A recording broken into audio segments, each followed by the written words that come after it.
Senhor, queremos nesse momento lhe agradecer.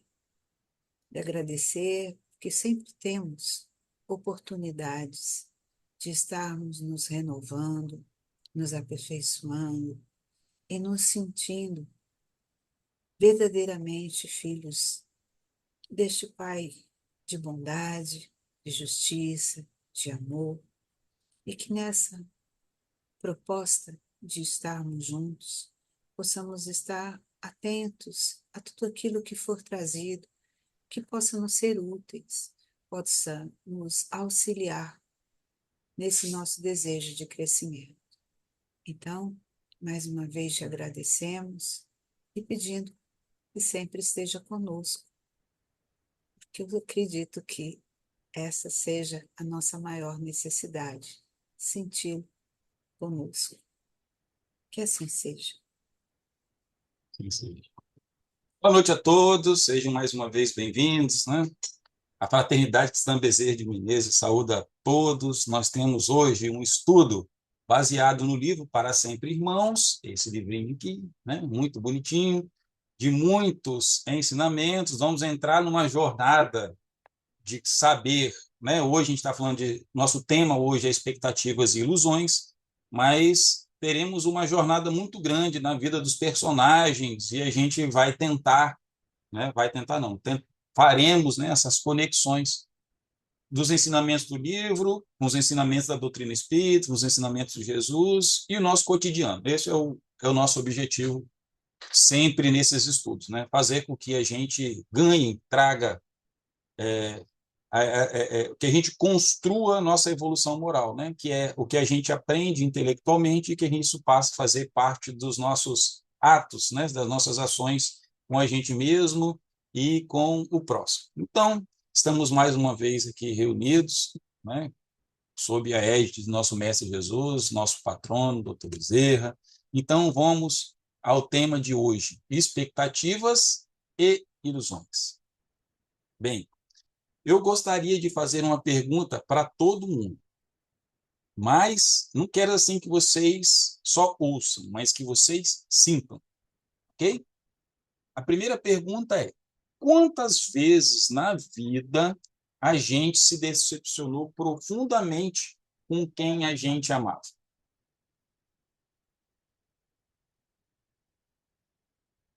Um pai, uma mãe, um parceiro, um amigo, né?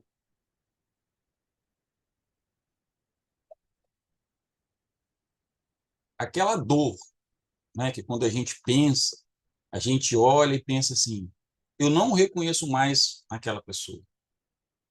Ou pior, chega algum momento da vida que a gente pode olhar e dizer: essa pessoa nem era que a gente esperava que fosse.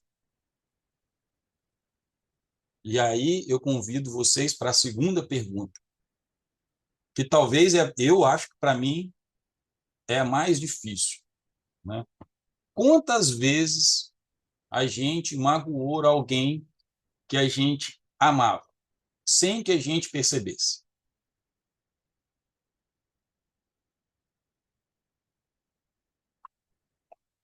Porque, no fundo, essas perguntas nos levam para o mesmo lugar, que é o quê?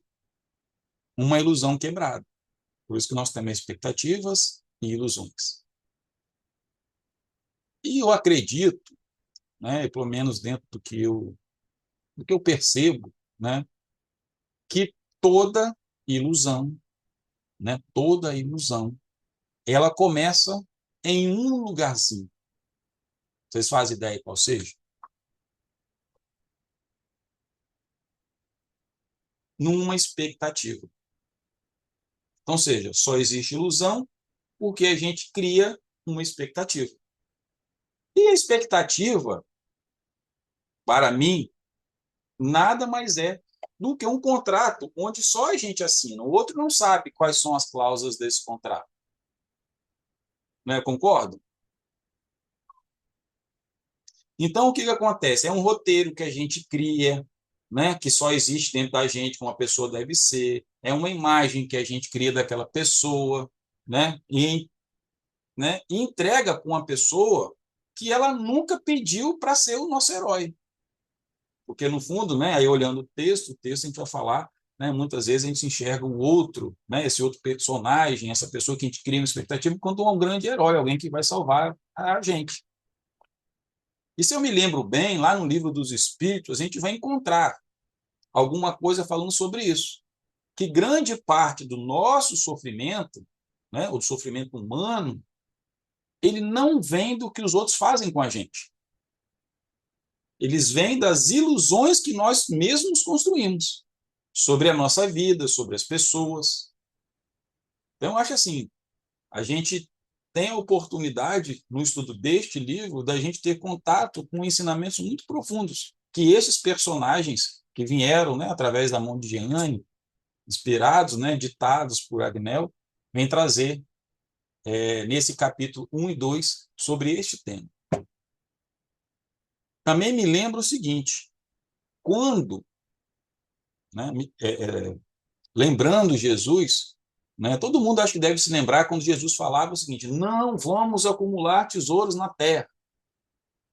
Lembra dessa passagem?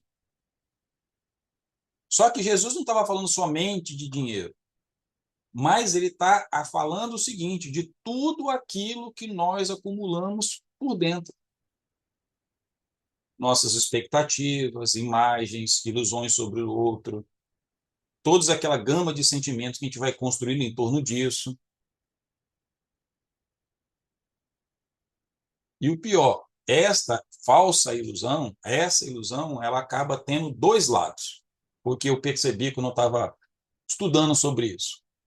Que é, primeiro, é o lado de quem se decepciona demais. Então, eu espero demais, eu me decepciono demais. O segundo é aquele que muitas vezes está tão ocupado, né, tão se projetado, ocupando, sendo o papel do perfeito, do herói, que muitas vezes a gente nem percebe quem a gente está decepcionando. E a grande verdade é que esses dois moram aonde? Em cada um de nós. Agora, por que isso acontece? Por que muitas vezes nós criamos expectativas tão grandes sobre pessoas comuns? Quando a gente lembra que nós estamos num planeta de provas e expiações e que nós somos todos espíritos, né? Que estamos num caminho, então por que a gente cria a expectativa que o outro vai ser perfeito?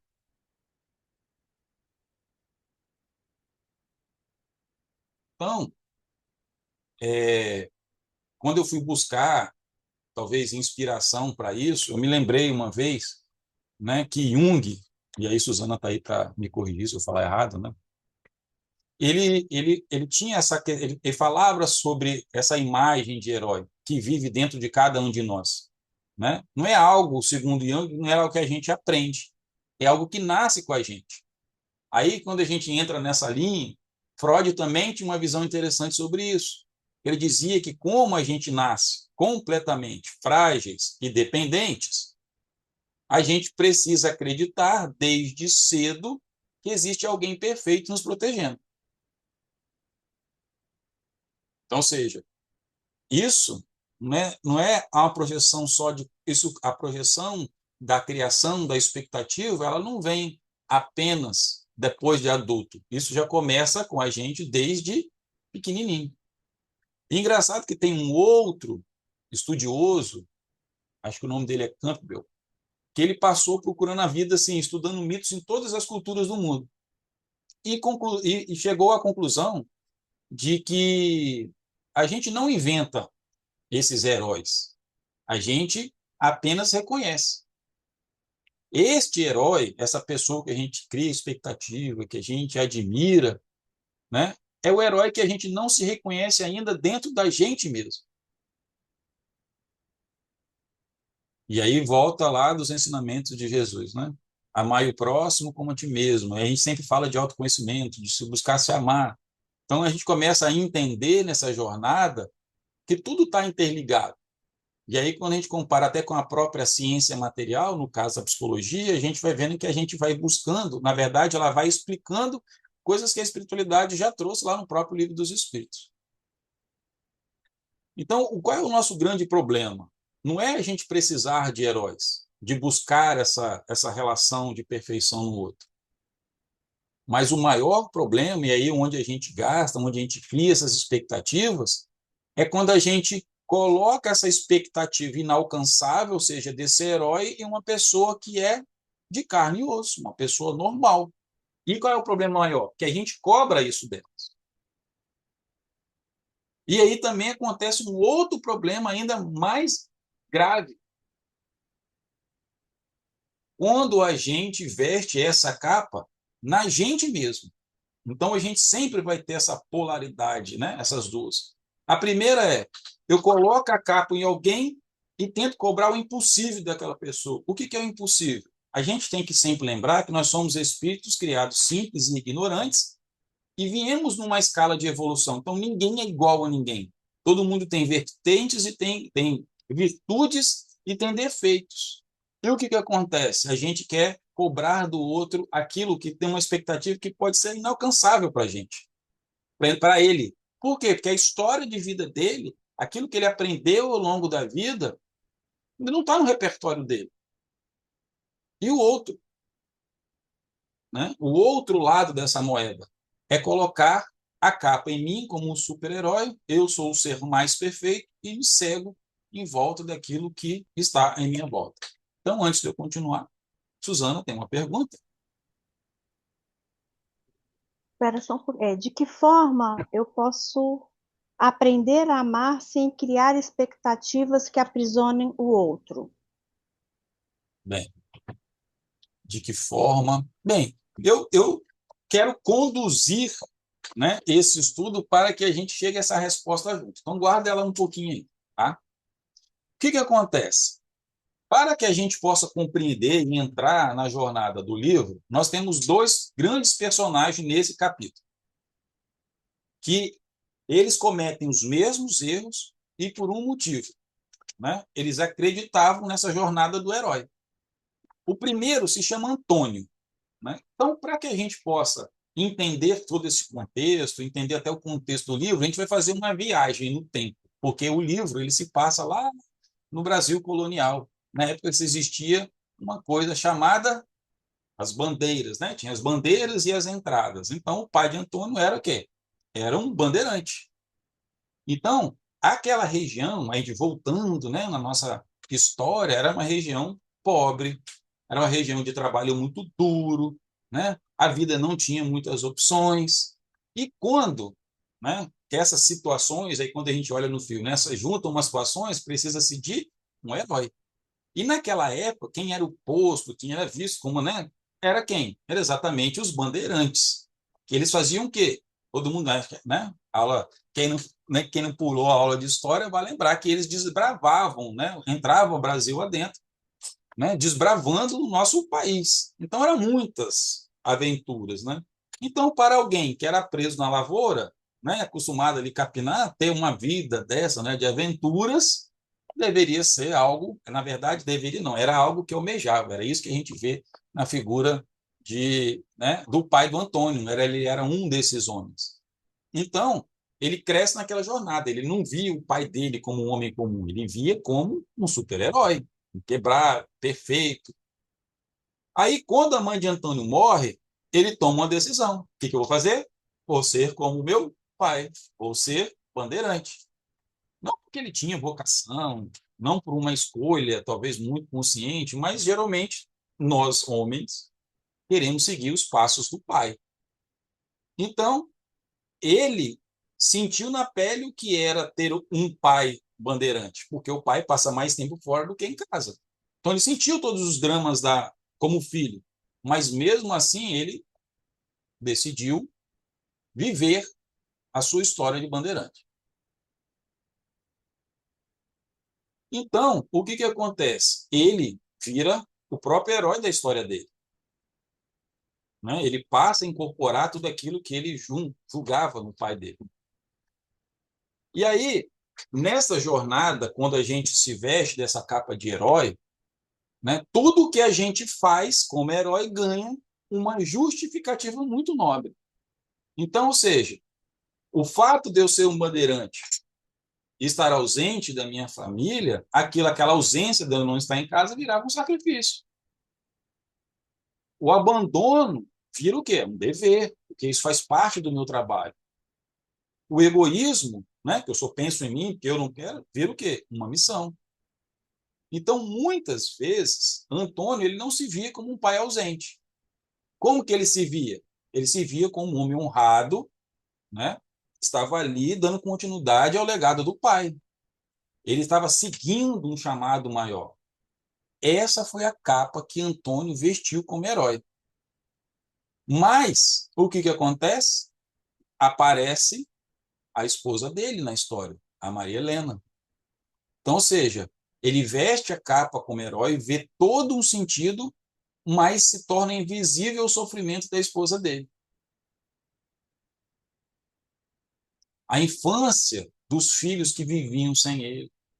Aí, quando a gente olha para hoje, a gente pega pessoas que são workaholics, que vivem pelo trabalho, ou muitas pessoas que chegam extremamente cheias de sucesso na vida, aí chega lá no fim da vida, acho que tem até um estudo sobre isso, que as pessoas falam assim, o que você queria? Eu queria poder voltar no tempo, conquistei dinheiro, riqueza, mas não vivi, não vi meus filhos crescerem, não participei da minha família. Mas por quê? Porque eles estavam vestindo exatamente essa capa de herói, criando para eles uma expectativa e não viam o que acontecia ao redor.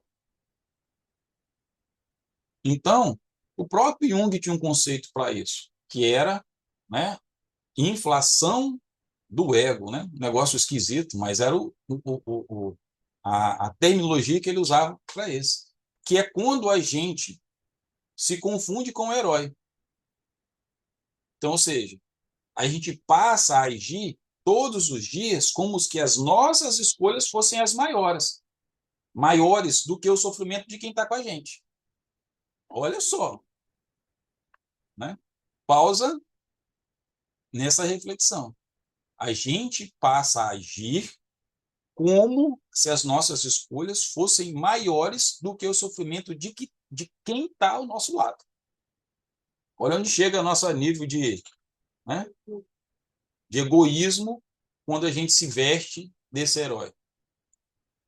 E Jesus falava isso com uma clareza muito grande.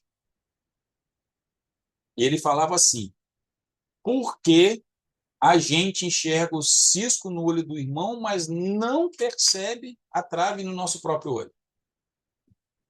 Ou seja, há 2000 anos atrás, antes de Jung escrever sobre isso, Jesus já alertava para a gente passar a olhar a gente e não o outro. Então, seja, e quando nós estamos vestidos nessa fantasia de herói, a gente enxerga tudo, tudo que está ao nosso redor, mas a gente não enxerga a si mesmo.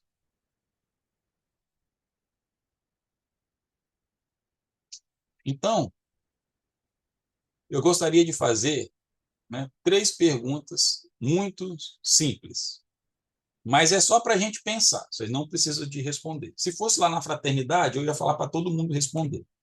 A primeira é: quantas vezes a gente já disse, eu faço tudo pela minha família? A segunda é: ninguém aqui valoriza o que eu faço. E a outra é: quantas vezes nós fomos os únicos que estavam certos em uma discussão?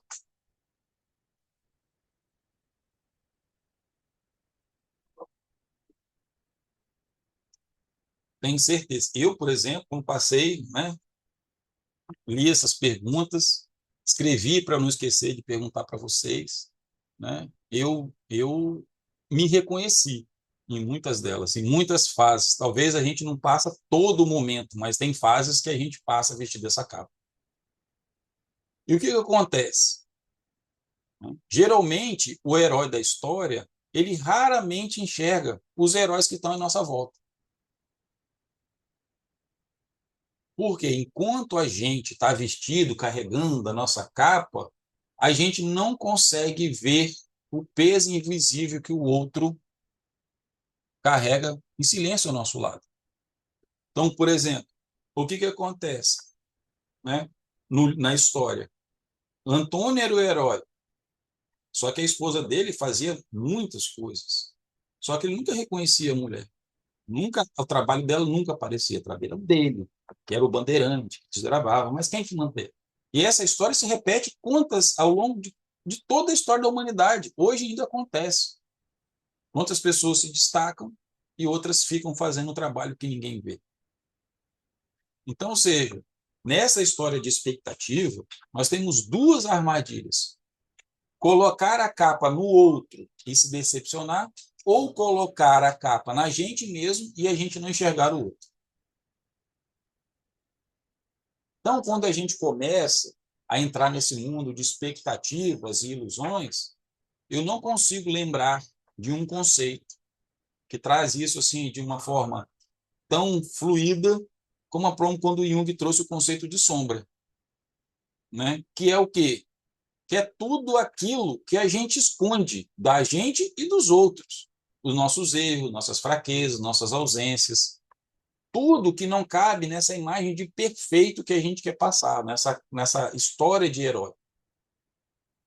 E aí tem uma coisa muito engraçada, quando eu fui buscar esse conceito de Jung, que é o seguinte, que quanto mais a gente tenta parecer perfeito, mais o que está escondido cresce. Então, o que fica esquecido não desaparece, fica mais forte. E aí, quando a gente pega o estudo da doutrina, quando a gente começa a entender a continuidade da vida, isso torna-se muito claro. Por quê? Porque, como Jesus disse, né, a gente leva os nossos tesouros, então a gente tá levando, a gente leva aquilo de bom, mas a gente também leva o que ele falava que não ser material, para a gente não levar, a gente acaba levando, que é o quê? Exatamente essas sombras, aquilo que a gente não quer. Isso fica gravado na gente. E o que acontece? Quanto mais tempo eu vou acumulando, ou seja, de vida, seguido de vida, mais forte isso vai ficar na gente. Jesus também falava uma coisa ligado a isso. Ele falava o quê? Que não há nada escondido que não venha a ser revelado. Olha só, né? Jesus, não é à toa que existe até um livro, né? Jesus, o maior psicólogo de todos os tempos. Não sei se todo mundo já teve a oportunidade de ler. Mas olha os conceitos que veriam ser desdobrados pela ciência material, a ciência, né, humana, a ciência mental, dos ensinamentos de Jesus. Então, Jesus não estava falando dos nossos segredos externos, mas estava falando da que a gente carrega por dentro. E aí o outro tem um papel de fazer o quê? De cutucar a gente para que a gente revele isso. Isso a gente fala de individualmente, mas a gente também fala de coletivamente. A gente vai vendo hoje, quando a gente olha a criminalidade, né, as falcatruas, sabe, aquilo que a gente julga, né, tão ruim aparecendo na mídia, no meio das mídias sociais, é o que que é? Era isso se revelando. São as sombras coletivas, que na verdade é a soma das nossas sombras. Então, se onde existe um herói de luz, vai existir uma sombra. Por quê? Porque a gente carrega isso no nosso espírito. Então, aquilo não vai sumir. Tudo que a gente está escondendo hoje, aí eu sempre gosto de falar, né? Ah, quero saber quem vai ser o Léo do futuro, né? Na minha próxima encarnação, eu tenho que olhar o que eu estou fazendo hoje. Então, se eu não quero deixar mais coisas para resolver no futuro, inclusive as minhas sombras, eu preciso começar a fazer isso hoje. Ser encarado, como diria Jung, ser integrado. Então, quando a gente olha a história, né, de Antônio, a gente vê o seguinte: a gente vê que ele tinha esse lado imenso que ele escondia, a ausência, o abandono, os filhos ali crescendo sem pai, a esposa carregando tudo sozinha. Só que ele não encarava isso. E quem na história encara isso o tempo todo? A esposa dele, Maria Helena. Por quê? Ela acordava cedo, dormia tarde, criava os filhos, sustentava a casa, protegia os filhos daquilo que os pais escondiam. O que acontece? Ela, e muitas vezes isso acontece, e aí a ideia é a gente estar fazendo aprendendo com a história ao mesmo tempo, refletindo, pô, será que eu estou fazendo isso também?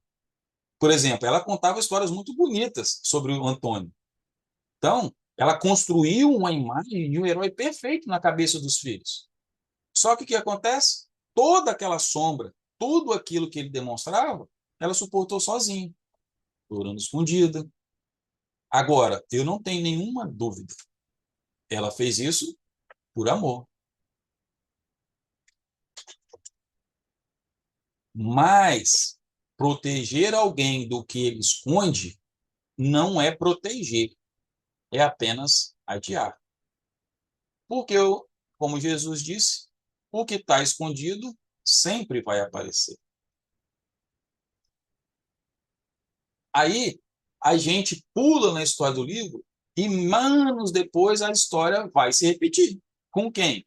Com o filho de Antônio, chamado Marcos. Por quê? Porque ele acreditou que o pai era perfeito. Não foi assim que a mãe vendeu a visão do pai para ele? Só que ele não via os defeitos do pai, a sombra do pai. Ele não via o peso que a mãe carregava. Por quê? Porque ela queria manter a projeção de que Antônio era o marido perfeito. Só que aí o que acontece na historinha da vida? O Antônio morre na história. Então toda aquela ilusão, ela acaba. E aí o que acontece? O Marcos, que era o filho mais velho, né, se depara com algo que ele não sabia como processar. Porque quando a gente tem a fantasia de herói, acredita que nada acontece com aquele herói. Que aquele herói ele não era frágil, né? Aquele herói era mortal. Aquele herói tinha um lado que ele nunca mostrou. E aí entra o quê? Expectativa e ilusão, decepção. E aí na história o que a gente vê? Marcos entrando em colapso, destrói toda a família. Agora, por que ele faz isso? Por que ele traz a relação de uma pessoa comum em um herói perfeito? Não é coisa do passado, não é coisa dos bandeirantes. Mas eu vejo que isso acontece agora. Aonde? Na nossa casa, no nosso trabalho, no nosso relacionamento. Sim, Suzana. Tem uma pergunta. Muitas vezes esperamos que o outro haja conforme nossa vontade e criamos roteiros mentais sobre pessoas e situações. Sabemos que o problema não está em esperar algo bom da vida, mas em transformar nossas expectativas em exigências. Então, como aprender a amar e conviver com as pessoas sem idealizá-las ou exigir que correspondam exatamente ao que esperamos? Olha só, eu vejo assim, tudo é questão de consciência. O que eu chamo de consciência? O que a gente vai aprendendo ao longo da nossa jornada. Quando a gente começa a estudar sobre a doutrina espírita, não só a doutrina espírita, mas qualquer outra doutrina que tem cunho moral, né, de crescimento, mais especial a doutrina espírita, que é o que a gente está praticando, o que a gente aprende? Que a gente cresce em duas, sei lá, vou criar duas divisões, né, em duas verticais. A parte intelectual, que é do saber, e a parte moral. Não é isso que a gente vai aprendendo? O que acontece? Eu preciso de crescer intelectualmente para depois crescer moralmente. Então, necessariamente, eu não sou intelectualmente avançado do mesmo jeito moralmente. O que a gente busca é isso. Mas quando a gente olha o passado, e aí olhando todos os livros, tudo aquilo que a literatura escrita traz né, de grandioso, a gente vê que a gente cresce intelectualmente e a gente demora a crescer moralmente, certo? Então, o que acontece? Sendo assim, se eu tenho uma lacuna entre intelectual e moral, significa que eu tenho muitos defeitos. Ou, como a gente veio falando, eu vou ter muitas sombras, muitas coisas guardadas dentro de mim e não trabalhadas. Isso é fruto do quê? Do processo de viver, do processo de encarna, desencarna, encarna, desencarna, encarna, desencarna. Toda vez que eu vivo, eu sou confrontado com outras pessoas. Eu vou trabalhar a minha parte sentimental, vou passar raiva, vou sentir orgulho, vou ser vaidoso, enfim, tudo aquilo que a gente está acostumado, tudo aquelas qualidades, defeitos que a gente sabe. Só que o que acontece? Quando eu não tenho essa consciência, eu faço o quê? Eu faço essa projeção, aí vai muito do que, né, os teóricos mostraram para a gente. Vamos pegar sobre o que Freud fala. Ah, nós nascemos com conceitos de herói porque nós somos, quando a gente chega ao mundo, né, criança indefesa, quem é que vai proteger a gente? Nosso pai e nossa mãe. Então a gente vai projetar no outro aquilo, aquela perfeição que nosso pai, que a nossa mãe tinha. E aí, né, Suzana está aqui que é psicóloga, tem outros que vão sempre ver que muitas vezes, dentro de um relacionamento, um fica projetando o que tinha dentro de casa. Não é isso, Suzana? Então, ou seja, a afirmativa de Freud está correta. Agora, a gente pega o que está dentro de casa, pega com aquilo que vem dentro, e aí a gente tem que entender que nós não somos apenas esse ser vivendo essa vida. Nós somos um todo, né? Lembrando até, trazendo aí o conceito de próprio Jung, né, entre ego e self, né? Nós não somos só o ego, nós somos o self, o todo, né? Desde a nossa constituição como alminha, né, que Deus nos criou, até hoje. Tudo isso faz parte da gente. Mas nós não somos imperfeitos. E aí entra o conceito da projeção. Eu projeto no outro aquilo que está em mim. Agora, por que é difícil? Porque aí entra outra parte, o orgulho. Quando a gente olha, né, as perguntas, está lá no Livro dos Espíritos, ou lá na Lei do Amor, da Justiça e da Caridade, a gente vai ver que o maior é perguntado: qual é o maior entrave para a evolução do ser humano? O orgulho e o egoísmo. Porque a gente não quer dizer que nós estamos errados. É aquela história do herói. O herói não é. O herói ele pode fazer tudo. Não enxerga quem está do lado. Agora, pergunta tem sobre. Depois, se você puder colar pergunta, senão eu vou esquecendo, tá? Mas o que acontece? Qual é a nossa grande dificuldade? Entender a imperfeição do outro. E aí entra o remédio que Jesus tanto nos ensinou. Só que é difícil a gente compreender e praticar, e é por isso que ele falou que a gente tinha que praticar 7 vezes 77, né? Que é o quê? O perdão. A gente só vai conseguir fazer essa mudança, essa dinâmica, com o nosso aumento de consciência, ou seja, eu entendendo que o outro é um ser que é falho, que ele não é perfeito, que não vai seguir o script que eu criei para ele, mas ter certeza disso. Entender também que nós não somos perfeitos. Por quê? A gente exige a perfeição do outro, mas nós não somos perfeitos. E muitas vezes nós nos colocamos como perfeito.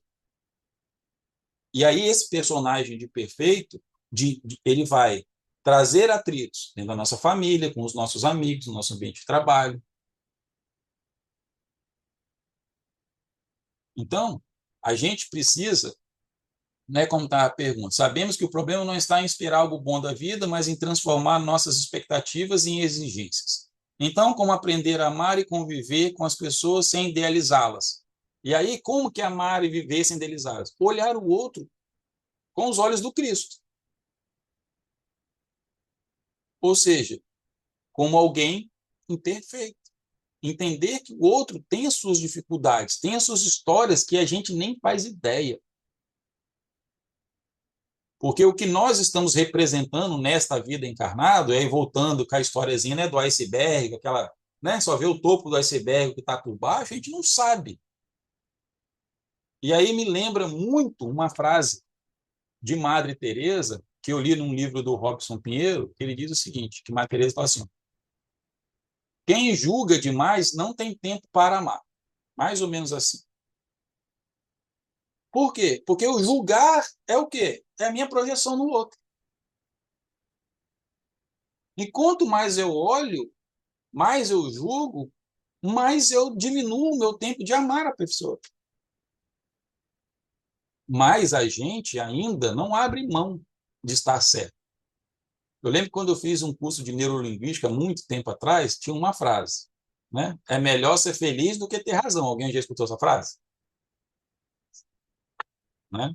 É melhor ser feliz que ter razão. As mulheres que me desculpam, mas elas querem sempre ter razão, né? A Adriana rindo. Não, né, Adriana? Eu sei. Mas brincadeiras à parte, mas essa é essa é uma frase muito difícil. Tem uma outra também que está mais ou menos ligada a essa, de Osho, que ele fala o seguinte: nós precisamos urgentemente perder a vontade de estar sempre certo. Mais ou menos assim. Dá na mesma coisa. A gente quer, e quando a gente olha, vamos olhar o movimento social hoje. O que está acontecendo no Oriente Médio, né? Palestino e judeu. É um querer impor a sua verdade sobre o outro. É o quê? A vontade de estar certo. Olha o arquétipo de herói, né? Eu sou o herói, né? E aí, quando a gente entra nessa história, né? Essa sombra, como é que a gente vê na jornada do herói? Como um vilão. O vilão nada mais é do que é o anti-herói, é toda a sombra do herói. E todos nós portamos isso. Então, enxergar que o outro ele é herói, virão, que ele tem defeitos e tem virtudes, a gente passa a ter uma dinâmica de amor melhor. Então, a gente deixa de exigir e passa a trabalhar cooperando. É igual, por exemplo, né? Uma vez eu vi num livro que ele falava assim, que um relacionamento não é um jogo de tênis. Porque o que acontece numa partida de tênis? Você tem que vencer o oponente, né? Você tem que fazer com que o outro não pegue a bola. Mais que um relacionamento, ele é um jogo de frescobol. Porque no frescobol é o quê? É quem fica com maior tempo com a bola no ar, não é? Então, eu achei assim, cara, que analogia interessante, né? Porque, e aí a gente pode expandir, ele estava trazendo isso num conceito, né, de relacionamento entre pessoas, mas vamos trazer isso para a sociedade. A gente quer sempre que o outro, né, perca. E o que a gente vê? Que a nossa trajetória de evolução, de um planeta de provas e expiações para um planeta de regeneração, é sair da competição para a cooperação. É somente aí que a gente vai conseguir deixar as expectativas ou julgar as expectativas para a gente entender que a gente precisa cooperar com o crescimento do outro e não julgar o outro. Sim, Suzana. Só uma observação, assim, o que eu vejo muito no consultório, as pessoas têm muitas listas, né, de expectativas para o outro, né? Ah, que a pessoa tem que ser assim, tem que ser assado. E muitas vezes eu pergunto, que características que você tem que preencheria a lista do outro? Que é muito fácil eu querer, eu tenho uma lista e eu querer que o outro se encaixe nessa lista, mas a gente não pensa quais são as nossas características que por acaso completariam a lista do outro. Era isso. Perfeito. Tem mais perguntas? Oi? Sim ou não? Não? Ixi. Então vamos seguir na nossa jornada da família. Você Tem, mas levantou a não mão? cabe agora, tá bom? Tem, Não, mas não pergunta, cabe. pergunta logo. Já começou a perguntar, então pergunta. Minhas expectativas nascem do amor ou da necessidade de controle? Tá vendo? Cabe sim, está falando de expectativa. Então, o que acontece? Vamos lá. Eu poderia ousar dizer que ela acaba sendo fruto das duas coisas, né? Do amor, do que eu sinto pelaquela pessoa, eu quero o bem daquela pessoa. Vamos imaginar uma relação, nesse caso, uma relação de pais para filho, né? Então, ou seja, eu amo muito meu filho. Mas aí, o que acontece? Ele vai crescendo, né? Eu sempre brinco com os meus amigos, e agora meu irmão teve filha recentemente, eu falo assim, ó, você aproveita enquanto ela não sabe andar, porque você controla. Depois que ela começa a andar, você já não controla mais. Dali para frente, você vai cada vez perdendo mais o controle. Isso acontece com os nossos filhos e que aconteceu com a gente. Só que o que acontece? A gente tem a nossa experiência, a nossa visão de vida, tudo aquilo. E a gente começa a fazer o quê? Por um amor, pode ser um amor distorcido, um amor em aprendizado? Geralmente sim. Mas a gente tenta controlar toda a vida do nosso filho. O que ele vai ser quando ele vai ser adulto, as pessoas com quem que ele vai andar. A gente vai. Aí, olha só, aprendendo com a história da mãe do Marcos. O que acontece? A gente, como pais, a gente não mostra geralmente a sombra do mundo para os nossos filhos, nem preparamos eles para isso. Aí eu estou falando no conceito de sombra, mas pelo mundo. Então a gente fala, filho, você vai por esse caminho. Só que a gente está impedindo ele de exercer aquilo que ele veio fazer, experimentar a vida. Então a gente exerce o controle sobre o outro, muitas vezes, por um amor distorcido. Mas a gente justifica, e aí a gente se coloca na função de herói, né? Porque eu tenho mais experiência, porque eu vivi as coisas assim, eu não quero que você sofra. Esse é o melhor caminho, e não permite que ele faça nem as suas próprias escolhas. Então, a gente controla a vida do outro, muitas vezes, para que o outro faça exatamente aquilo que a gente acredita ser o certo. Mas a pergunta sempre é: será que aquilo que nós acreditamos é sempre o certo? Existe sempre uma única maneira de fazer as coisas? Agora, olha só, se fosse para que o controle fosse exercido, nós não teríamos livre-arbítrio.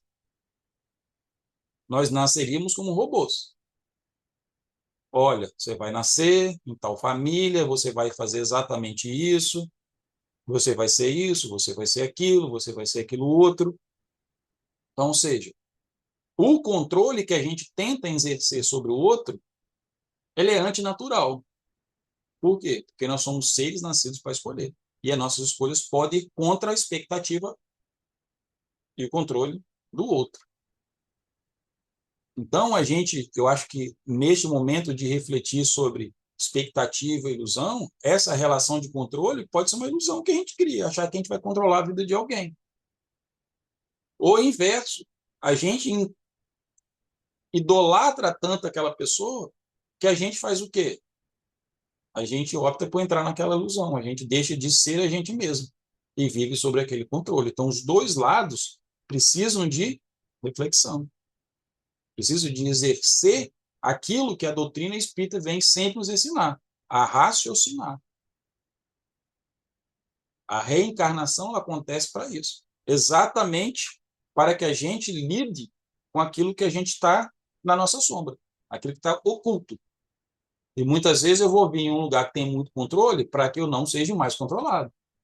E, na verdade, eu vou vir com controle. Vamos imaginar, eu sou um pai extremamente controlador e tenho um filho muito rebelde, exatamente para eu entender que não precisa de controle. Então, cada caso é um caso, mas a reflexão é: a gente precisa de pensar sobre isso, a gente precisa de refletir sobre isso. E aí, muitas vezes, acontece o que a gente evita muito. Refletir faz a gente ter contato com a gente, faz com que a gente sofra, e, naturalmente, a nossa mente tenta nos proteger do sofrimento.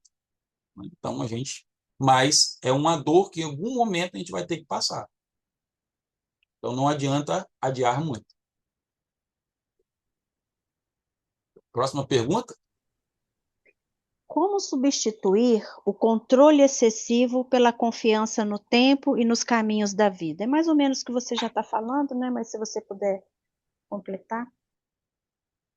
Olha, tem algumas coisas que elas necessitam de viver. Aí eu vou continuar nessa relação de pai para filho. A gente cria um filho, dá tudo o que a gente pode dar para ele, de conhecimento sobre o mundo. E aí muitas vezes esse filho vai lá na frente e erra. O que vai acontecer? A gente vai se decepcionar com o nosso filho. Mas o que acontece? Se a gente assumir realmente o nosso papel de orientar e entender que ele deve responder pelos seus atos, e a gente vai estar ali para apoiá-lo, a gente deixa de ser tão cobrador. Ou muitas vezes, quando a gente ensina, e aquele que a gente ensinou, né, na história, o nosso filho, ele falha, muitas vezes também a gente vê a sensação de que eu não fiz o correto. Só que a gente faz o que está de melhor na gente. Eu posso tomar atitude com meu filho e com minha filha hoje, daqui a 10 anos eu olhar e falar, essa atitude não foi a melhor.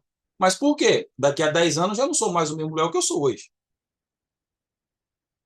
Quando a gente vê alguns relatos do plano espiritual em sessões de diálogo com os espíritos, né, o que a gente vê? Muitos estão na zona de sofrimento. Por quê?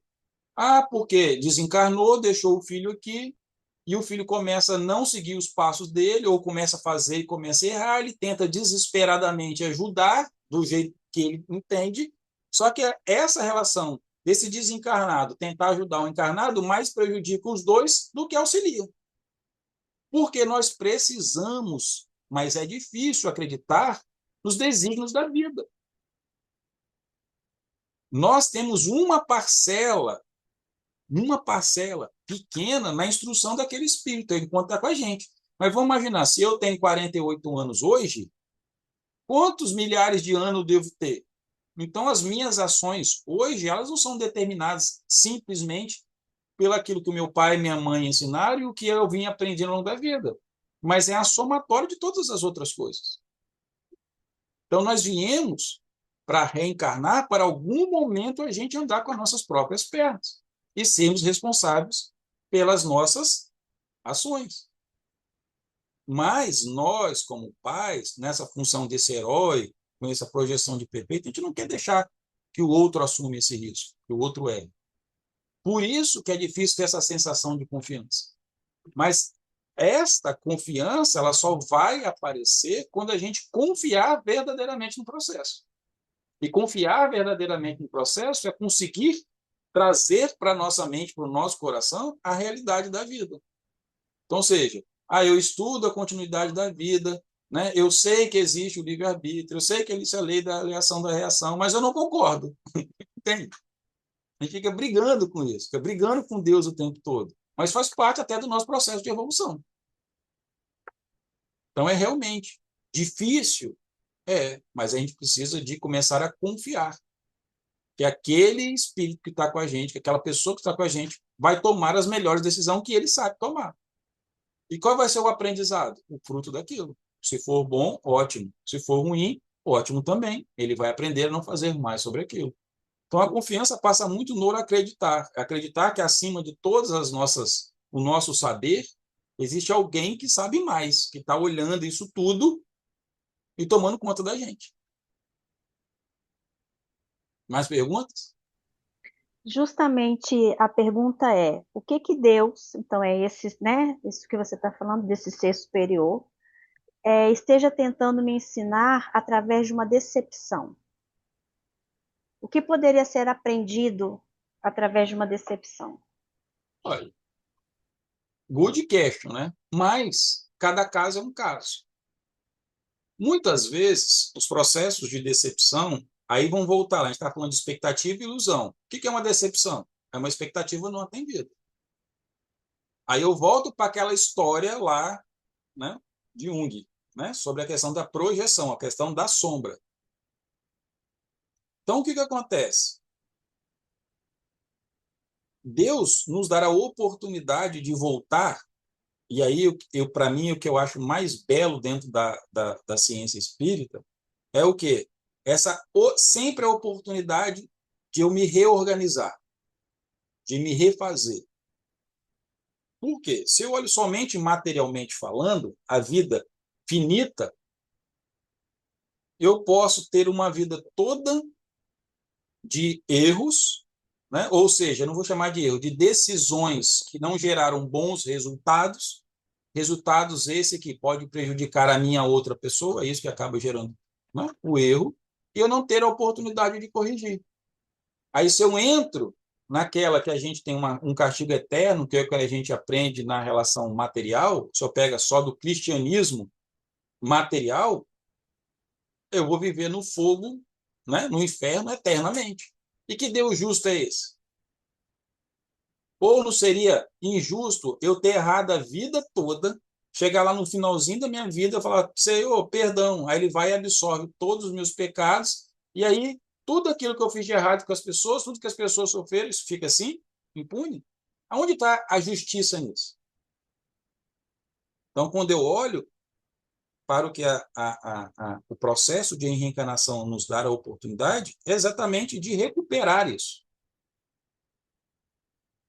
Da gente voltar àquelas pessoas que nós decepcionamos, ou que nós decepcionamos, ou se decepcionaram com a gente, e ter a oportunidade de refazer esse caminho. Muitas vezes, esse sofrimento ele é tão grande que ele não consegue só ser resolvido em uma vida. Ele não consegue ser ressignificado ou ser perdoado somente ali. Ele vai levar um tempo. Porque perdão, ele não é um ato, ele é um processo. Ele tem um início e você vai até algum momento você conseguir olhar para aquilo que te decepcionou, pelaquela ilusão, e aquilo não te fazer mais sofrer. Mas não acontece por dia, por noite, certo? Por um processo. Então, Deus, ele vai operando desta forma, nos dando oportunidade. Eu gosto de pensar assim, toda vez que eu durmo e acordo, é como se eu tivesse desencarnado e encarnado novamente. Porque eu tenho a oportunidade de recomeço no outro dia. Aí por que é desencarnado? A gente sabe que quando a gente dorme, a gente vai para o plano astral. Eu tenho a oportunidade de pedir mais sabedoria, ter a oportunidade de refazer aquilo, né? De conseguir compreender o outro, de ver o outro com os olhos do Cristo, e não com esse olho material cheio né? das minhas próprias projeções, mas que eu veja aquele outro ser humano. E aí eu posso acordar no outro dia diferente. Eu tenho a oportunidade de escolher. Né? A gente fala o seguinte, que a lei da física é de ação e reação. Só que para nós humanos, nós temos entre a ação e reação, a gente tem um poder de escolha. A gente pode escolher como quer reagir aquilo, como eu vou reagir a um sentimento. Eu estou depressivo, eu posso escolher não continuar sentindo triste. De que jeito? Eu posso, contra toda a minha fisiologia, acordar e sair para caminhar. Porque quando a gente está depressivo, a nossa fisiologia, né, mostra o quê? Não, eu quero ficar dentro de casa, não quero falar com ninguém, não quero ficar no escuro, não quero ver o sol. Mas eu tenho a oportunidade de levantar e lutar contra isso. Não tem? Poder de escolha. Então, Deus, ele vai colocando vai nos dando essa oportunidade de estar com as pessoas que nós precisamos estar, daquelas pessoas que nós vamos proteger, que nós seremos verdadeiramente heróis, vai ter outros que nós seremos totalmente vilão. Por quê? Porque a gente vai alternar esses papéis para que a gente possa cada vez mais aumentar o nosso nível de consciência. Então, quando a gente olha, e aí o próprio Jesus falava isso, não existe uma folha que caia sem que meu pai saiba. Isso Jesus já falava. Então, se eu não acredito na doutrina espírita, se eu acredito só nisso, eu também posso acreditar de que tudo que está acontecendo tem um motivo, tem uma explicação. Só que muitas vezes, para a gente evitar o sofrimento, né, inconscientemente, a gente fala o quê? A gente projeta no outro. Não, isso não é responsabilidade minha, isso é o outro. Por exemplo, quem já assistiu Lúcifer, que é uma série que tem na Netflix, a gente vê Lúcifer falando assim, vocês ficam me culpando muito, ou ficam falando tudo que é culpa do meu pai. Mas as pessoas escolhem. Então vem essa nossa reflexão do nosso papel. Expectativa, ilusão, tem muito a ver sobre isso. E o que eu estou sendo? Herói ou vilão? Estou colocando uma capa de perfeição no outro. A gente coloca isso muito nas pessoas que a gente admira. A gente vai, olha um determinado sacerdote, por exemplo. Pegar lá, tá, o Papa, que é o líder da Igreja Católica. O Papa é um cara santo. Aí se o Papa faz alguma coisa, puxa, mas por quê? Só que aquele ser não é perfeito. A gente traz para o mais perto. Um padre, um médium, que está à frente de uma casa. Ah, aquela pessoa é perfeita. Nossa, ele consegue ver os espíritos e conversa. Né? Vamos pegar o exemplo de Chico. Ah, pô, Chico Xavier. Mas ele era um ser humano. Poxa, Chico Xavier um dia foi grosso com alguém. Gente, vai ver que o cara estava lá, sabe? 22 horas fotografando, já estava cansado. Aí alguém. São essas decepções. Que a gente, quando a gente olha o outro com amor, a gente consegue compreender melhor. Então a gente precisa entender o seguinte: Deus, que é esse grande arquiteto, junto com todos os seus trabalhadores, eles têm uma ciência muito perfeita. Porque a gente não fala que Deus é perfeito, as leis são perfeitas, então imperfeitos são a gente que não consegue compreender. E à medida que a gente vai evoluindo de consciência, Jesus trouxe, quando a gente lê as leis naturais, que está descrita no livro dos Espíritos, e olha os ensinamentos de Jesus, fala, Jesus já disse isso. Só que agora está sendo mais detalhado, está entrando mais profundo, para que a gente possa compreender cada vez mais. Essa é a dinâmica da vida. À medida que a gente vai crescendo intelectualmente, a gente vai compreendendo essas leis e vai crescendo moralmente.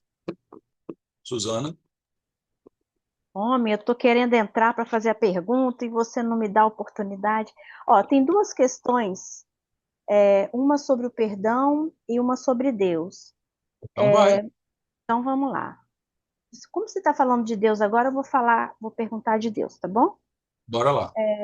Como desenvolver confiança em Deus, mesmo quando a realidade é diferente daquilo que imaginei?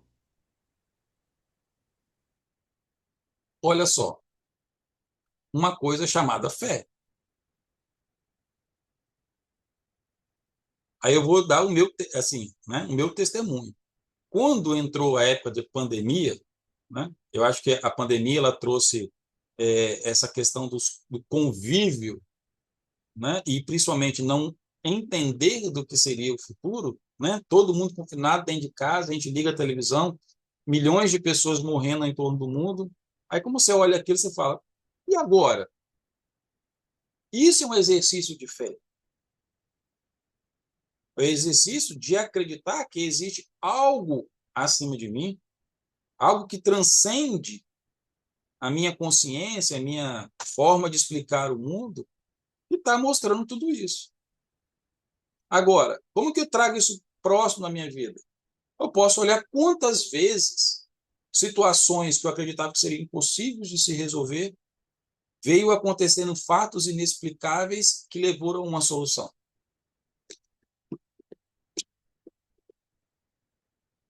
Meu pai costumava falar o seguinte: sempre acredita na divina providência. Quando você não vai ter mais esperança, quando tudo, né, vai aparecer uma luz lá no finzinho do túnel e vai te puxar. Eu tenho certeza que todos que estão assistindo este estudo de hoje já passou por situações semelhantes. Existe até, estou lembrando, né? Existe até a música do Renato Russo que ele fala, né? Quando tudo está perdido, né, sempre existe uma luz. E é verdade. Por quê? Porque Deus não deixa nenhum de seus filhos desamparados. Nós temos a sensação de que estamos. Aí volta, aí eu poderia utilizar aquele texto, né, pegadas na areia, né, que a gente vai e fala que Jesus não estava ausente, que a gente estava caminhando, e aí só tinha uma pegada, né? Todo mundo já leu esse texto, não já? Aí Jesus vira e fala, tá vendo? Só tinha uma pegada porque era eu te carregando no colo. Então, essas são as demonstrações de fé do nosso dia a dia. O problema, muitas vezes, é que nós passamos tão automático pela vida que a gente não percebe os pequenos sinais de Deus na nossa vida. Deus vai agir de diversas formas. Basta a gente estar, como diria Jesus, ter olhos para ver, ouvidos para ouvir com clareza. A gente passa muito batido hoje. Então, sentir a presença de Deus é também estar presente junto de Deus.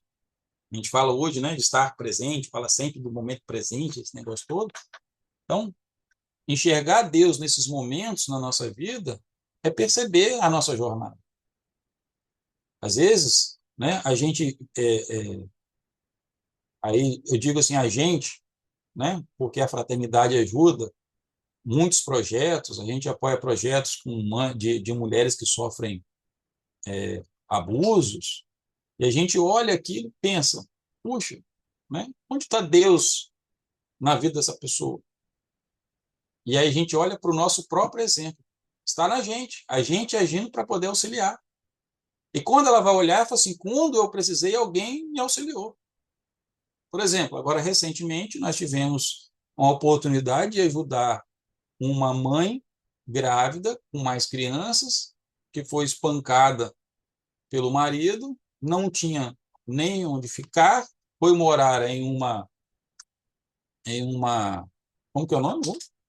Numa ocupação, né, que é um prédio que tem aqui no centro de Vitória, onde não tem infraestrutura nenhuma, mas teve um teto, e o pessoal, aí você vê, os iguais, e aí eu gosto muito que Joel, né, sempre falava isso, né, só um semelhante cura outro semelhante. Então, as pessoas que estavam ali nos ligaram falaram assim, ó, nós estamos com essa situação. E olha Deus agindo. Liga para cá, junta todos nós, cada um dá um pouco de dinheiro, ela faz compra. Ah, lembrei, ela estava desnutrida ainda, né? Olha só, olha a situação toda. Mas isso nos está dando o quê? A oportunidade de acreditar nessa justiça, nessa rede de amor de Deus. Por quê? Que permite que nós possamos ter a oportunidade de auxiliá-lo. Tem maior prova de amor de Deus do que essa? Próxima pergunta, Suzana. A do perdão vai ficar depois, tá? Tá bom. Posso confundir fé com a certeza de que tudo acontecerá como eu desejo? Olha, essa é uma boa pergunta. E é algo que a gente tem que ter muito discernimento, né? Por quê? Porque muitas vezes a nossa fé pode nos cegar. E aí o cegar é entender, né, a necessidade, entender a utilidade daquilo que a gente quer em nossas vidas. E aí vamos colocar, nós temos uma história, nós temos um caminho, tem alguém que está guiando a gente. E aí eu vou utilizar uma própria frase de Jesus. Jesus disse assim: se você que é pai, humano, cheio de defeitos, não é capaz de dar uma cobra para um filho, quem dirá aí, você imagine Deus que é perfeito. Ok? Então, o que acontece? A gente tem fé que a gente vai pedir alguma coisa, mas a pergunta é, será que aquilo me faria bem? E aí, lembrando que se eu sou um espírito em processo de provas e expiações, significa o quê? Que eu estou vindo aqui, né, passar por provações que vão em confronto com aquele defeito meu moral. E se aquilo que eu quero vai exatamente contra o que eu vim buscar? E aí, muitas vezes, a gente fala, Deus não me ouve, isso eu não, né? Essas coisas não poderiam acontecer, ou essa coisa não aconteceu em minha vida. Mas a pergunta é, será que aquilo faria sentido para a nossa vida? Se aquilo acontecesse, nos tornariam pessoas melhores? E aí Deus nos dá a oportunidade de olhar o outro, né? A questão do escândalo.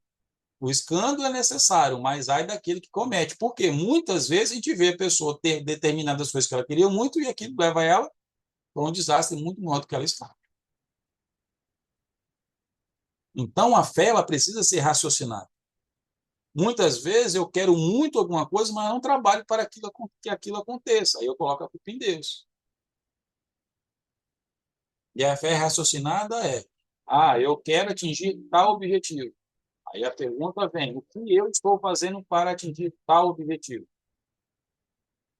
Por exemplo, existe algo muito perigoso para mim é quando se trata de saúde. Muitas pessoas, determinadas de facções religiosas diferentes, é capaz de chegar a pessoa e falar assim: se você acreditar em Deus, Deus vai te curar. Lógico que a gente vê isso nos evangelhos. Lógico que a gente vê que todo mundo que Jesus curou falava: sua fé te curou. Sim, mas tem uma história por trás que não está contada ali. Então, muitas vezes, eu vou passar por um processo de enfermidade que vai me levar ao meu desencarne, porque faz parte do meu processo reencarnatório, não tem a ver com fé. A fé é como eu vou enfrentar essa batalha, e não o resultado final dela. Então, essa questão dessa fé cega, que as pessoas falam, não, eu tenho certeza que eu vou ser curado, eu tenho certeza que eu vou passar por isso, aí vamos lembrar, provas e expiações. Às vezes eu estou expiando alguma coisa que foi desorganizada no meu organismo, em função das minhas emoções, sentimentos, dessas sombras que eu levei para o plano espiritual, que me trouxeram uma enfermidade nessa vida. Ou, muitas vezes, eu encontrei ela nessa própria vida. Quando a gente olha, por exemplo, um tempo atrás eu vi uma palestra do Divaldo, um pouco antes dele desencarnar, e ele estava falando o seguinte, ele estava usando um processo que a gente chama de visualização. Então ele falava assim, eu visualizava o remédio fazendo efeito nas minhas células. O que isso traz? Isso traz uma melhora, mas não vai, se for a hora do desencarne dele, ele vai desencarnar. O que ele estava fazendo? Trabalhando o processo dele. Então, a gente pode fazer isso? Pode. Nós já sabemos, por vários estudos, que quando a pessoa está na UTI, por exemplo, e tem um grupo de pessoas rezando por ela, são dados científicos, que vê que aquela pessoa apresenta talvez uma melhora mais rápido que a outra. A gente sabe dos processos energéticos. Isso é verdade. Mas isso a gente tem que entender que é uma fé raciocinada, que isso vai fazer efeito por um tempo. Se fosse assim, não tinha ninguém morria. Então, a gente tem que ter muito cuidado com essa questão dessa fé que não é raciocinada, porque ela pode levar a uma expectativa que não vai se cumprir.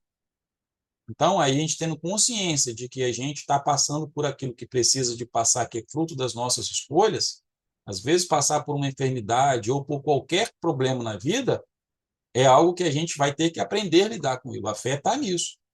Afetar e acreditar o seguinte: eu vou ter forças, eu tenho pessoas ao meu lado, eu tenho recursos mentais, espirituais, que vão me fazer eu passar por isso e olhar lá na frente e tirar uma lição. Mas isso, cada caso é um caso, porque a gente vai ter pessoas que vão se curar e outras pessoas que vão desencarnar. Mas por quê? Porque Deus é injusto? Não, porque depende da história de cada um.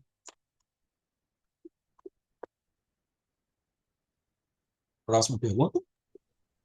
Vamos voltar lá então. A gente começou falando de expectativas e ilusões, né? Isso. O perdão ajuda a quebrar expectativas frustradas? O perdão, ele vai ajudar a compreender o ser que está do outro lado. Porque o que é o perdão? O perdão nada mais é do que eu compreender o outro, compreender a mim. Então, quando eu começo a entender, ter consciência de que, primeiro, quais são as primeiras, né? O outro ser é um ser errante como eu. Então, ou seja, nós estamos no mesmo nível. Por que que muitas vezes o perdão não funciona? Porque eu me coloco no nível superior a outra pessoa. Eu não podia, eu não era digno de ter recebido isso, né? Enfim, a gente se coloca como superior ao outro. Quando eu coloco o outro é igual a mim, então é o seguinte, eu consigo me reconhecer que eu também tenho defeitos, eu consigo, que eu também um dia vou precisar de perdão, vai ser mais fácil eu oferecer o perdão. Então, o perdão, ele não é um ato, como a gente muitas vezes acredita. A pessoa fez alguma coisa comigo, eu vou lá e simplesmente perdoo. Passou. Só que aquilo não passou dentro da gente. A gente fala perdão da boca para fora, está perdoado. Mas toda vez que o cara passa da frente da rua, se a gente tiver com carro, a gente vai querer passar por cima, a gente troca de calçada. Isso perdoou? Não. Por quê? Porque eu continuo me achando melhor do que o outro. Então, perdão ele passa para eu, no processo do que eu preciso me igualar, me colocar no mesmo nível que o outro. Ou seja, um pecador. Ou seja, um ser em evolução. Ou seja, um ser errante. Ou seja, um ser que está buscando evoluir. Um ser que tem uma história diferente da minha. Algumas coisas ele entende mais, algumas coisas ele entende menos. Então, o perdão passa muito por buscar compreender. Aí eu vou voltar à frase de Madre Teresa, né? Quem julga não tem tempo para amar. Então, quando alguém machuca a gente, lógico que a gente vai sofrer. Não estou dizendo que a gente não tem que sofrer, não. A gente vai sofrer, a gente vai se sentir humilhado, a gente vai se sentir rejeitado. O outro pode nem perceber que fez isso com a gente, voltando à história do herói. A gente bota a capa de herói e a gente acha que não está machucando o outro. Muitas vezes o outro fala com a gente, olha, isso está me ferindo. E a gente fala assim, não, você é fraco demais. Por quê? Porque a gente se coloca que acha que é muito forte. A gente sequer ouve o outro. Isso faz parte das nossas características. Quando é que a gente vai mudar isso? Em algum momento da nossa vida que a gente vai tomar consciência e a gente é só olhar a literatura, é só olhar o livro Céu e Inferno, olhar os jornais, né, Espírito da Época de Kardec, olhar os livros, como a gente vai ver nesse livro, o livro que a gente estudou a vez passada, Perdão é a Chave da Liberdade. A gente falou de perdão, né, no nosso último estudo. Que vai chegar um momento que vai acontecer o quê? A gente vai se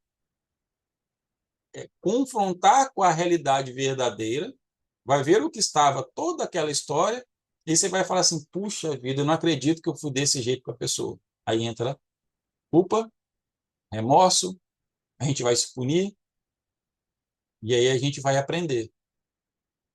E aí a gente vai perdoar. Só que isso não acontece logo. O que a gente vê? A gente vê, às vezes, tem pessoas que levam milênios no plano espiritual para uma perdoar a outra. Porque a ficha precisa de cair. O que é a ficha cair? É a gente adquirir consciência. E a gente não consegue imputar o outro que ele tenha consciência logo. Aí, geralmente, quem dá o primeiro passo no perdão é quem adquire consciência mais rápido. É aquele que estuda, aquele que olha, que tenta seguir o exemplo, que faz o que a gente está fazendo aqui hoje, buscando mais consciência, buscar a vida de olhar de outros ângulos sobre o comportamento das pessoas. E aí a gente começa a perceber de que, puxa, então eu tenho mais conhecimento. Então, quando a gente olha assim, a gente sabe que todo mundo tem um anjo da guarda, tem um mentor. Quem é o nosso mentor? É alguém que errou com a gente no passado, adquiriu mais consciência e hoje está do nosso lado. Fazendo o quê? Nos auxiliando. Quando a gente olha a história de Emmanuel, por exemplo, lá quem ele foi, né, no livro há 2000 anos atrás, teve muitas oportunidades, errou em todas, mas ele só é o Emmanuel hoje por causa de quem ele foi lá atrás. E nesse processo ele perdoou, ele foi perdoado, isso faz parte da vida.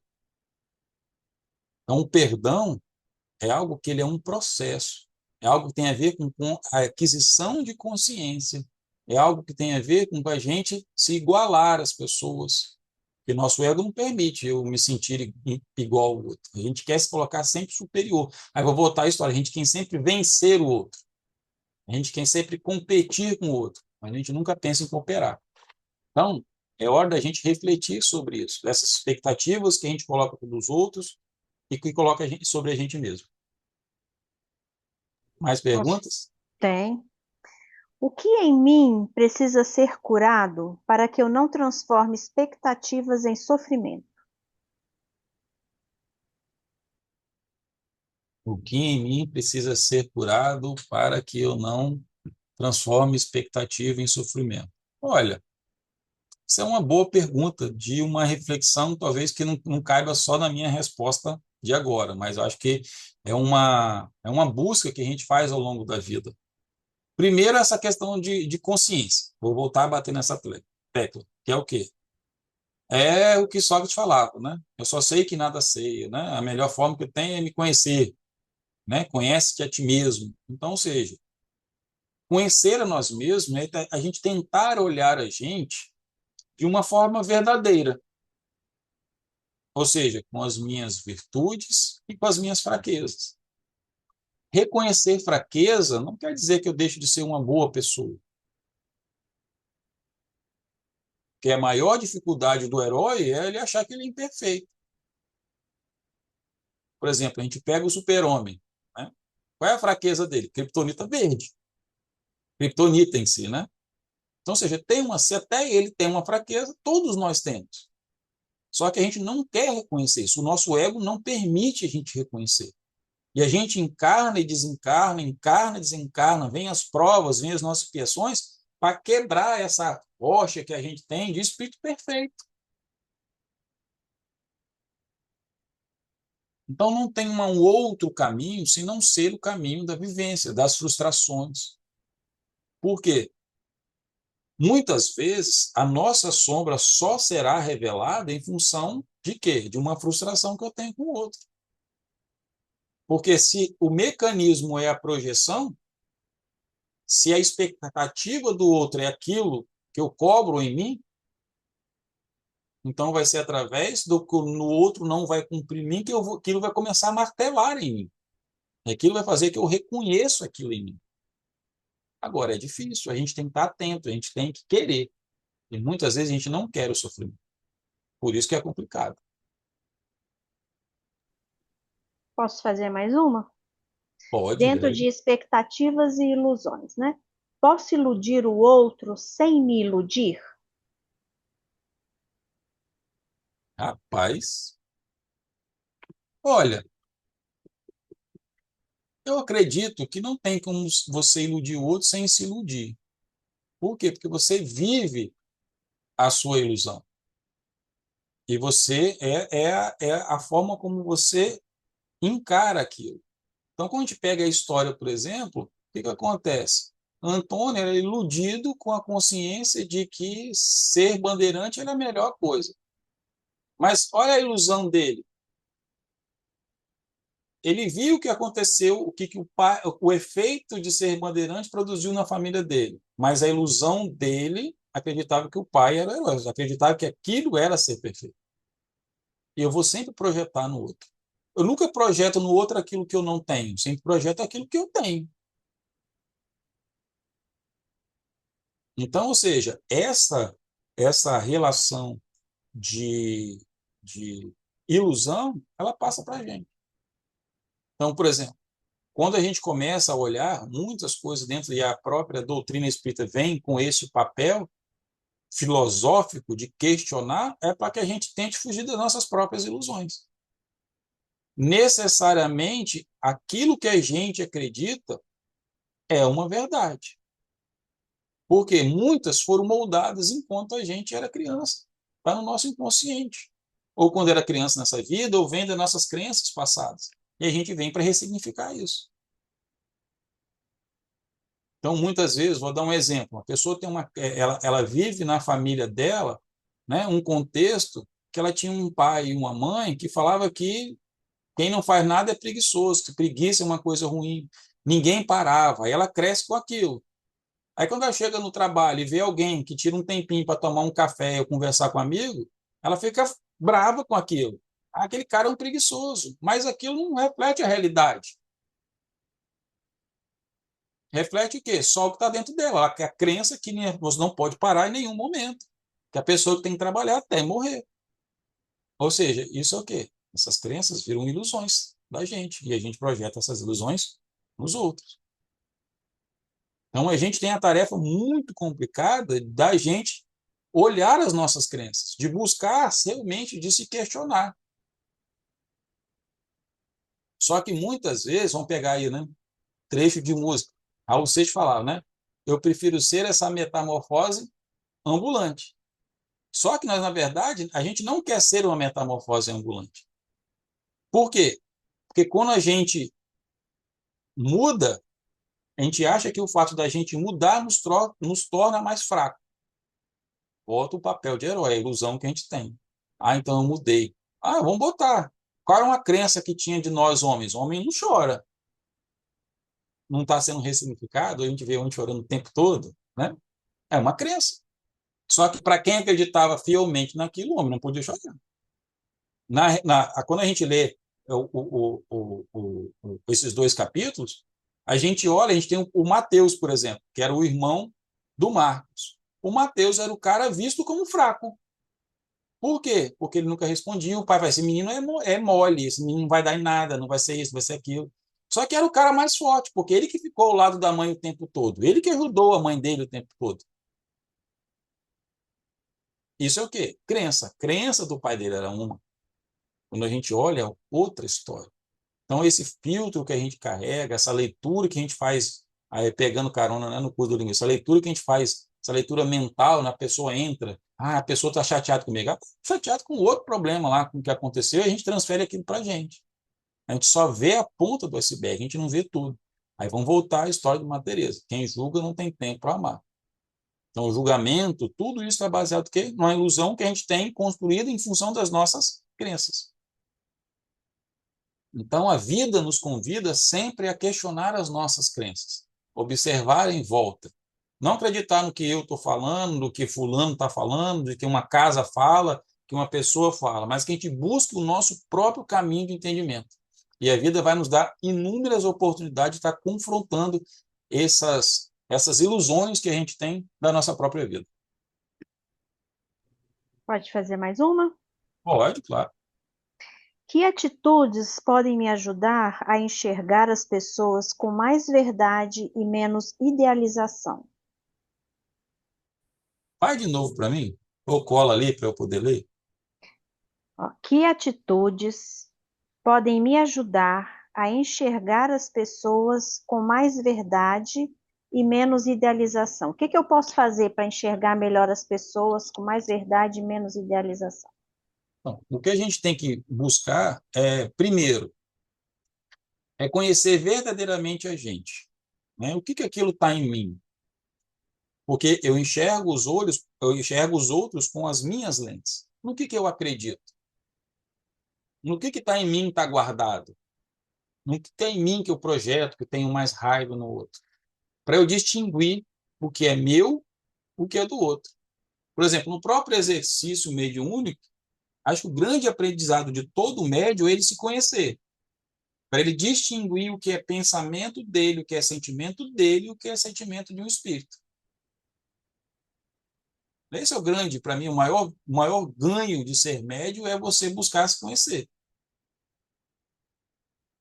Agora, é claro, é evidente que os espíritos vão se aproximar, vão fazer alguma coisa que tem a ver com a minha, né, principalmente aqueles que vão, né, tentar me atrapalhar ou vão se aproximar e simplesmente por se aproximarem vão tornar a minha vida mais dificultosa, é porque em função daquilo que eu sinto, das minhas afinidades.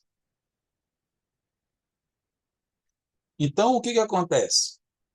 A gente tem que buscar se conhecer. Se eu não me conheço, como que eu posso julgar o outro? Aí volta o ensinamento do Cristo. Olhe para o cisto no seu olho, não pela trave que está no olho do irmão. Então, o maior exercício, difícil, mas necessário, só que a gente vai fazendo isso de quê? A gente não vai, a gente vinha que aprende, não aprende, a gente deveria aprender pelo amor, mas a gente vai pela dor, né? Então, a gente vai aprender sempre isso, enquanto a gente tentar evitar a consciência, a gente vai aprender pela dor. A gente vai chegar a esse estágio pela dor. Só que a gente pode escolher, tentar ir um pouquinho pelo amor, tentar fazer o quê? Esse processo. Sair desse pedestal, tirar a capa de herói e me colocar como uma pessoa normal, que eu tenho defeitos. Muito difícil a gente assumir que nós temos defeito. E não é perante o outro, não, é perante a gente mesmo. Então, talvez, se eu pudesse ousar dizer alguma coisa sobre o pouco que eu aprendi, né, porque eu tenho muito a aprender, é que a gente olhe o nosso olhar para dentro. Que a gente tira a nossa fantasia de herói e se coloca uma pessoa comum, cheia de defeitos. Que a gente também faz o outro sofrer. Que a gente não é só vítima. A gente faz o outro sofrer com as nossas ações, com as nossas palavras, com o nosso posicionamento. É partir daí, não do outro, mas partir da gente. Pode fazer mais uma? Pode, claro. Você já meio que respondeu essa daqui, mas a gente, né, como sempre está na lista aqui, a gente faz. O que preciso fortalecer dentro de mim para criar menos ilusões e viver com mais serenidade? Eu acho que é um pouco de tudo que a gente já falou. A gente compreender e aí é ter consciência. Consciência de que manifestam-se mecanismos na nossa consciência que não é só de agora. Nós vamos reagindo aos estímulos que o mundo vai passando com base no que a gente aprendeu, que é exatamente o quê? Essas crenças. Tem uma coisa que não fui eu que falei, não, né? Eu não sei se está no livro dos Espíritos ou se está no Evangelho segundo o Espírito. Eu acho que está no livro dos Espíritos. Que Santo Agostinho ele dá lá, né, como ele fazia, né, para poder ser melhor. Ele fala do inventário do dia. Eu acho esse exemplo muito bom. Dá um trabalho danado para a gente poder fazer, mas acho que é o meio, né, o caminho que a gente deve seguir. O que Santo Agostinho falava? Que ele chegava no final do dia, ele fazia um inventário das ações dele, né? Aí classificava lá. Aí eu estou adaptando, né? O que eu fiz de bom, o que eu fiz de errado, o que eu não compreendi, sei lá, vou criar algumas colunas. Ah, essa situação com minha esposa. Aconteceu isso, eu olhei desse jeito. Será que eu poderia ter olhado de outra forma? Será que eu estava errado? Então, ou seja, a gente olhar criticamente para os eventos da nossa vida.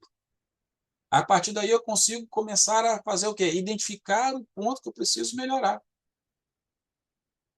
Por exemplo, nunca antes na história da humanidade falou tanto sobre saúde mental. Saúde mental está ligada ao quê? Exatamente sobre o que a gente está falando hoje. Expectativas e frustrações. Agora, como que eu faço isso? Começando, vou voltar, né? A me conhecer. Há muitas vezes eu começo a frequentar a terapia, que vai me auxiliar nessa questão. Eu vou começar a dizer o seguinte: por que toda vez que eu vejo fulano fazendo isso, isso me irrita tanto? Aí o psicólogo vai falar: olha, isso está dentro de você. Aí a gente vai fazer o quê? Se fechar. Não, não é impossível que eu sou desse jeito. A primeira parte é negação. E aí vai ter que ter alguém que vai nos auxiliar a raciocinar, porque o único caminho que tem da gente transmutar isso, ou como diria Jung, né? Integrar isso é através da compreensão, através do raciocínio. Mas para isso a gente precisa tirar toda a nossa armadura de herói e se colocar como uma pessoa em aprendizado.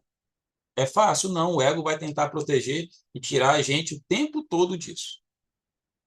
Mas é o remédio que Jesus ensinava o tempo todo.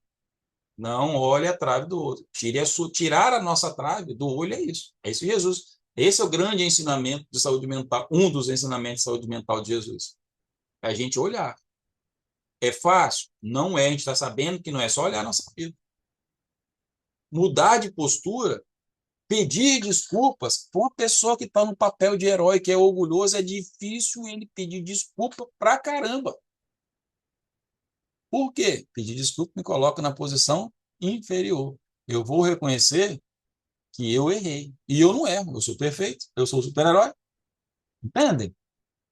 Então, essa é a grande lição que a gente pode tirar do aprendizado desses personagens de hoje, né, do sofrimento que causa a gente idealizar, a gente apostar todas as fichas na pessoa, a gente achar que ele é um herói, e depois a gente acabar que aquela pessoa é uma pessoa humana. Isso acontece muito quando a gente começa um relacionamento. A gente olha, né, o nosso namorado, o nosso namorado, a pessoa perfeita, eu vou casar, ter filhos, né? Mas depois, quando casa, que está ali a vida a dois, você começa a conhecer a pessoa. Aí todo aquele amor, se não for revestido de compreensão, de parceria, de ouvir, de falar, né, de compreender, aquilo vai, né, vai para o ralo. Então, a melhor forma, né, da gente passar por isso é entender que nós somos seres errantes, que o outro que está com a gente é ser errante. Aí o outro que está com a gente não é nosso marido, só nosso filho, não, mas é a sociedade como um todo. É tirar as expectativas de herói de todo mundo e colocar todo mundo no mesmo patamar. Uns vão acertar, uns vão errar, nós seremos necessários para outros, outros serão necessários para a gente.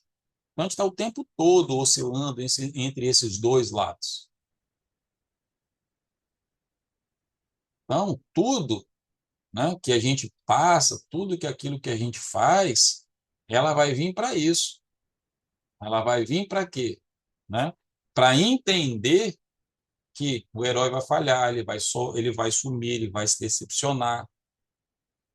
Né? E aí, né, aquele contrato que só existe dentro da gente, ele vai se romper. a gente vai achar que isso é traição, que é abandono, que é desamor. Quando, na verdade, o que se rompeu só foi mente o quê? A ilusão que a gente construiu. Então, a gente, né, começa a entender que a saída, né, a gente aprende com Jesus, se a gente for olhar isso nos ensinamentos, né, de Jung, de Freud, de qualquer um outro, que a gente não é a saída não é deixar de amar. O que a gente está aprendendo hoje? Que a saída é a gente aprender a ver. Ver realmente quem é aquela pessoa que está por trás daquilo que a gente projetou. Aceitar o outro, né? Que aquilo que está escondido, que aquelas sombras são os efeitos, também existe luz.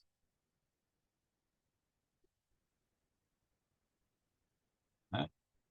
Quando a gente lê as obras de Chico, a gente vai ver que, em grande parte, ela vai sempre falar o quê? Que orientavam a gente a amar de verdade. E o que é amar de verdade? É aceitar as nossas imperfeições do outro como oportunidade de crescimento para nós mesmos. Mas não é amar aquele herói, aquela pessoa que a gente idealizou, mas é amar verdadeiramente o ser humano que está ali, com luz, com sombra, com força, com fragilidade. Essa é a nossa, talvez, grande missão dessa noite.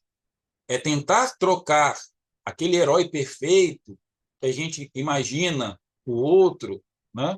A gente soltar essas expectativas que nunca foram combinadas. Concordam? Nunca foram combinadas. Mas sim, a gente tirar essa capa de quem a gente ama e tirar também a nossa própria capa de super-herói. Para que a gente possa enxergar e ser enxergado simplesmente como humanos imperfeitos, mas também incríveis que nós somos. Quando a gente olha Jesus, Jesus não amou os perfeitos. Ele amou quem? Os imperfeitos. Ele não buscou os heróis. Buscou aqueles que erravam, os que sofriam, os que carregavam o peso do seu sofrimento. E aí, né, passa por algumas perguntas que foram feitas, mas é que a gente possa fazer o mesmo que Jesus. Olhar e amar exatamente os imperfeitos, os que erram, que estão ao nosso lado o tempo todo. Muitas vezes, as pessoas mais extraordinárias que a gente vai encontrar nas nossas vidas, elas nunca se colocaram como heróis. A gente nunca enxergou ela como herói. Ela nunca usou capa. Elas simplesmente acrescentaram na nossa vida de uma forma muito silenciosa. Aí depois, lá na frente, a gente acaba se constrangendo porque a gente começa a ver que aquela pessoa nunca foi. E aí eu me lembro muito, e eu acho que eu deixo essa imagem, né, para a gente lembrar, é quando o André Luiz descobre que a única pessoa que rezou por ele foi a pessoa que ele nunca notou na vida. E aí, quando ele descobre isso, ele cai em prantos. Exatamente isso. As pessoas mais extraordinárias que vão passar na nossa vida, muitas vezes a gente nem percebe que ela passou. Mas que acredito que a partir de hoje todos nós iremos começar a ter outros olhos para que a gente possa enxergar essas pessoas e valorizá-las, porque a nossa vida é para ser feliz. Amém? Então, as perguntas já vi que foram encerradas, então eu convido a todos que a gente possa fechar nossos olhos, respirar profundamente, né? Absorver todo esse amor que o Pai nos dá em forma de bênçãos nessa noite, agradecendo, Pai, por ter nos dado a oportunidade de aprendermos, a oportunidade de reencarnarmos todos os dias, a oportunidade de a gente experimentar, da gente se frustrar, da gente aprender. Afinal, foi para isso que nós voltamos. O Senhor nos deu a oportunidade de viver no plano físico mais uma vez. A oportunidade de auxiliar que está ao nosso lado, a oportunidade de ser auxiliado, nos coloca na posição de humildade.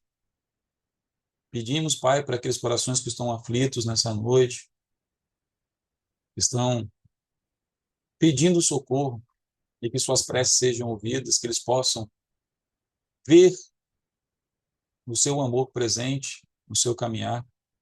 Eu peço por todos que estão nessa noite, que vão assistir essa palestra, que o Senhor se faça cada dia mais, que nós consigamos sentir cada dia mais a sua presença ativa ao nosso lado, que a gente possa ter força para superar os nossos obstáculos internos, que a gente possa jogar sombra, luz sobre nossas próprias sombras, para que possamos também enxergar a luz do outro. Que o Senhor nos guie, mestre, seja sempre esse farol a iluminar a nossa escuridão, a nos guiar ao nosso futuro, que, como você disse, é a perfeição.